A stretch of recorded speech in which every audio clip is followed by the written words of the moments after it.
Hello, everybody. How are we doing today? I'm, of course, Bill the Conqueror. And I thought it would make an interesting conversation to kind of go into the Destiny Reddit, look at some stuff, maybe think about some higher concepts, and answer some questions, thoughts, things like that. So I got an email with this specific thread in it. It starts off with, kind of wish D2 never went free to play. This isn't going to be long, but I kind of wish D2 never went free to play. And the reason for this is simple. Bungie has been focusing only on the aspects that make them money instead of improving the core game. Okay, let's stop right there. Now, you should know that the content that I make is business focused. Gaming is big business, and business is important because the developers need to eat. And I get that there needs to be balance. Totally fine. This sentence is not a isn't a dichotomy. You don't have either good gameplay or a profitable game. It's possible to have both. Now, I'm not slamming on this poster at all, so don't take it that way. Let's continue. You can see this with the lazy attempt of having a vendor refresh by giving every core vendor the same armor with a different coat of paint. I happen to agree with that statement. I think it's crap that the Crucible armor, the Gambit armor, and the Strike armor are all exactly the same, but with different colors. Gambit is green, the Vanguard armor is orange, and the Crucible armor is red. That's crap. I agree with that statement. They didn't even get any new weapons. True. D2 is a husk. It serves as a money-making machine for Bungie. It may not look like it, and they can say whatever their PR team says, but D2 has been shifted to the side in favor of their new IP. I don't disagree with that on its face. Destiny 2 is a very old game. When you gauge it when you look at it through the lens of technology, it's a very old game. So I wanted to just throw in this little piece of information. Of Destiny 2, according to a PC Gamer, is among the top 12 highest grossing revenue games on Steam for 2020. So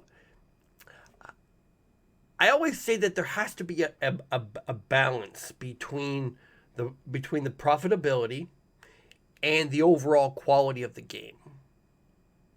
And when you look at the concept of free to play,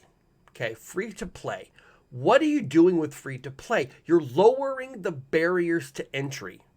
Why are you doing that? So the business model in play here is called a freemium business model. What does that mean? It means you offer a base product for free that lets everybody in the door, because you know of all the people that you get in the door, a certain percentage will spend cash. There will always be those who just want the free stuff, and that's fine. We know this, but regardless of the industry, regardless of the product, there will always be a certain percentage of users who spend cash. So the idea behind a freemium business model is to increase the number of users and thus increase the percentage of those, increase the amount of users who will then pay cash.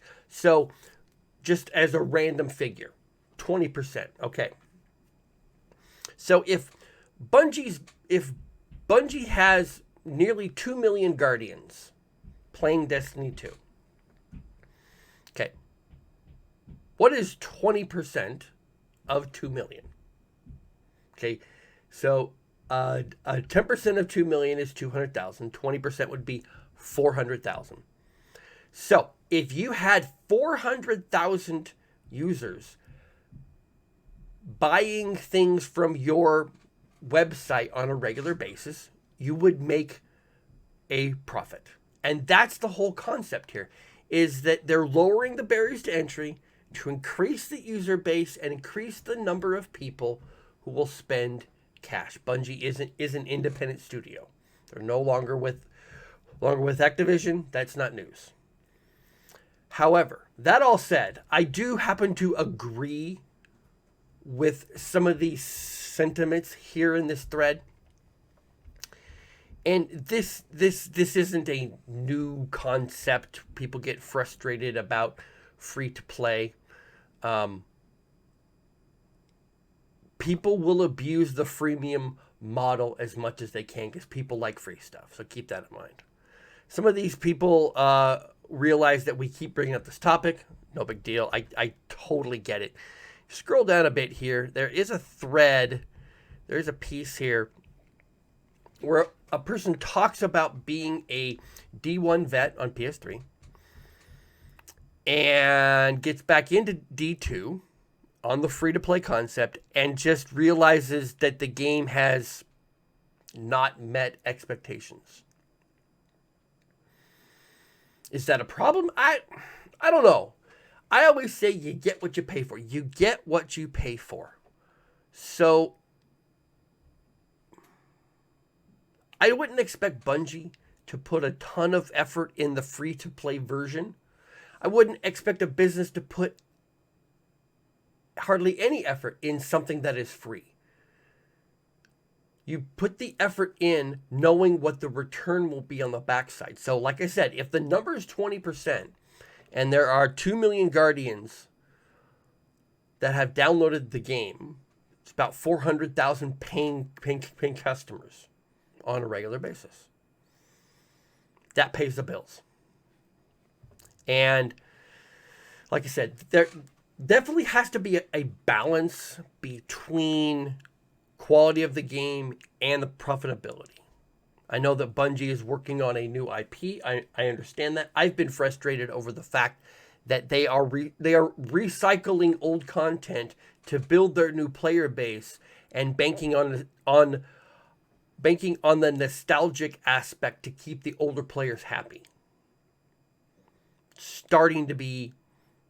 It's almost starting to be counterproductive right here. It's almost starting to not work because right now, as of the date of this recording, the overall PvP community is just not happy at all. It's a small and vocal segment. The PvE community is kind of frustrated at the lack of depth in the game. So what does that mean? It means whatever you want it to mean for you. Some people are pretty darn happy. Some people who are the super hardcore ones remember the game being different and the game has changed and it's frustrating to them. So I hope you enjoyed this rundown. Sort of off the cuff. Should probably do a script for these. But I like doing this sort of off the top of my head, just thoughts that I have. Thanks everybody for tuning in. Subscribe to the YouTube channel, like and share this video. I'll see you soon.